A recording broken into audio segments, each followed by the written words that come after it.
Welcome back to Lee Pitts Live here at the Brunson Foundation Gala, the 2018. This is the 10th annual. One of the popular Brunson names in the community is Shanetta Brunson and her children, who work so diligently to keep the memories of her husband, James Brunson, who did just a great job in working with the youth, and particularly in the Dunbar community. And we got somebody here. Everybody who's anybody's here at this gala at the Crown Plaza Hotel downtown, just outside of downtown Fort Myers. We're in the central Fort Myers, kind of. First Lady Niki. Let's play homage to First Lady Niki of 90 what? Fly 98.5. All right, not Fly 98.5. Yes, and sir. Of course, social media diva. Ha! I'll take that. I'll take that. Niki, you really done an outstanding job in the community over the years, and I just always take homage and getting a chance to be seen, with Niki.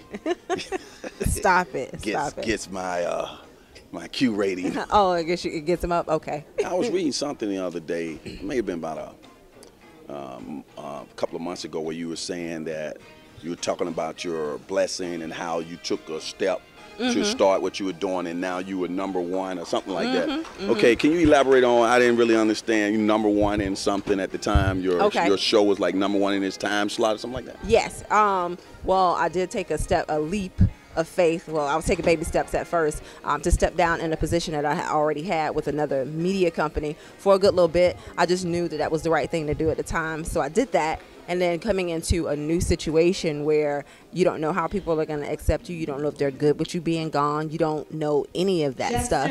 And then to, in turn, win numbers, ratings, as they call them, like likes. You would say, if you have to compare it to like Facebook, to help people understand how many people are listening to your particular day part. It was the highest for anyone in that day part during on our station. On our station, actually. That's outstanding. Congratulations. Keep up the good work. Thank you. April 27, 1983. Tell people when they can catch you on radio. You can catch me on the radio on Fly 98.5 Monday through Friday from 10 to 3, and they added another shift Sunday 12 to 6. Okay, did you like getting another shift added? You want to do more work? Did they give you more money? Now listen, I don't know if anybody signs up to do more work, but no, I do enjoy being on Sunday because it's another opportunity to talk to people. Now, do you see when you're doing your job, like when I listen to you, it seems like you're having fun, but it's still, people need to know it's work and fun. Just tell them inside the radio personality. Well, most people think that I had a girl tell me, cashier at a grocery store, she goes, "Oh, you talk on the radio? That sounds like a pretty easy job." And I was like, "Yes, do I have any reward points that I can use right now?" Right. So yeah, people think it's an easy job to talk, but usually when the light goes on and the mic is on, it's a lot different, and you know that doing what it is that you do over 20 something years, sir. So back when I was slim. Yeah. I remember when Niki was this skinny. I know it's changed since then. But that's okay. You're still looking good. The Brunson Foundation, what they do for youths. What is your knowledge of how this organization has benefited the community? One of the things that I love about the Brunson Foundation is that the fact that it started, just like they pointed out earlier, with a couple recipients getting awards, and then it was something that she kept on doing. With the basketball games was how I kind of came in, helping to MC and be a part of that, and then bringing along any media team that I had to help move and spread the word as far as it's concerned. But it's really cool because even at that, you see the times where discouragement can take place and settle in, and you're like, you know what, I don't know. And I'm like, no, I know that you got to keep going with this. And it's 10 years now.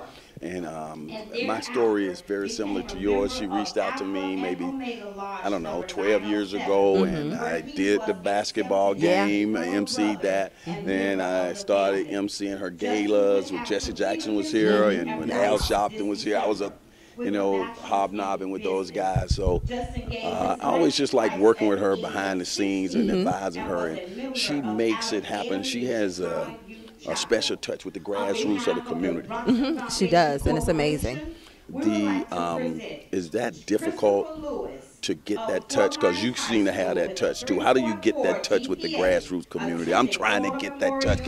How can I get some of that golden dust? You already got the golden dust. I'm telling you, you are the GOAT, as in greatest of all times when it comes to this right here. Okay, so that's your accomplishment. It's nothing to sneeze at. But what it is, that touch starts. It really does start one person at a time. And people think that we would want to go change the world and automatically want to reach out to so many people at one time. And sometimes it's just a couple people. It's those that are closest to you. When it comes to the youth, sometimes it's picking up some kids and taking them to basketball, or dropping them off somewhere, or hanging out with them. And it happens one kid, two kid, three kids at a time, and you grow your influence from that. It's not a overnight thing. Yeah, youths in your world seem to be a high priority.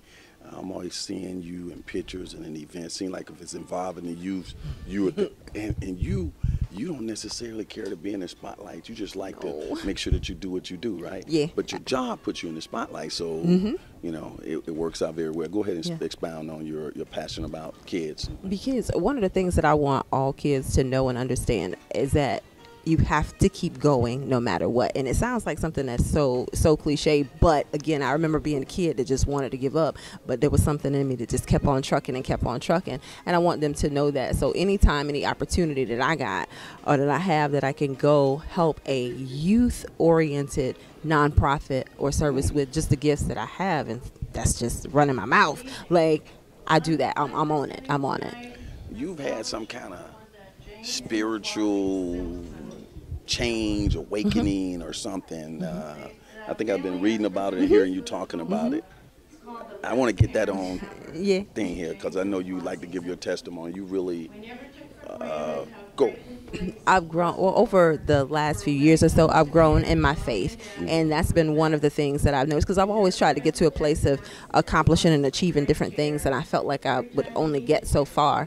And then it'd be like, well, what's going on? There has to be more. So even in my position, let's say work was one of the big situations that kind of made me realize that even with that, it was a good situation. It was great, but there was something that was missing. And that spiritual piece, that relationship with God for me was the thing that was missing. And then I just worked to grow that and be faithful and obedient to that. Yeah, see, I'll be following you. I'll be reading your stuff. I think you said something like, I don't know, you had been like a couple of years alcohol free and some other things like that. What was that you said? It was, I was probably celebrating not drinking alcohol and giving that up. I mean, it wasn't one of those things, oh my goodness, like, no, I didn't have any issues or anything like that. That was just something that I knew that I needed to let go of if I wanted to excel at. And I don't think I'm not even at my highest potential, so to excel. So yeah. But you inspire a lot of people, and I'm gonna give you 30 seconds. I know you're a public speaker. I want you looking at that camera and just say some words of encouragement to people out there who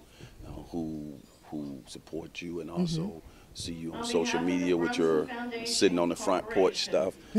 Just you're a role model. Go ahead and say something to people. The thing that I want you to know and understand, that you're loved. You're loved by somebody. And always keep in mind that you are not only painting the picture, writing your own story, but you're helping other people write their own. And so the thing that you want to spread is that love, because you never know how that can affect the next person. So just keep on loving, keep on giving. See, this is a radio personality, so she knows what 30 seconds is. You know, like if I was telling somebody else 30 seconds, they don't know what 30 seconds is, but we got this clock in our head. Right. And we got a general idea with 30, 25, 40 to a break. And it's just like, people say, how do you do that? Like, I think you've seen me in studio where I don't have a teleprompter or anything, but in my head, it's a clock. It's rolling. It's rolling. And when you're sitting there talking to people, you thinking about the clock. See, in interviews, because I heard you do interviews, you're dealing with people. You don't have forever to do the interview, so you're dealing with the clock, and you're trying to manage the question, and you're trying to get it all within that little 7-8 minutes or whatever you're working with. You can teach these people on today. This is First Lady Niki at Fly 90.5. 98.5. 8.5 And FM. this is Lee Pitts with Lee Pitts Live. And we're here together, of course, on Fox 4, and it's always cool to get Niki to come over. You guys might think it's easy for me to get an interview with Niki. I'm always trying to get an interview with Niki, because I like to be on air with Niki, because she's such an inspiration to a lot of people, and I'm so proud of what she's been able to accomplish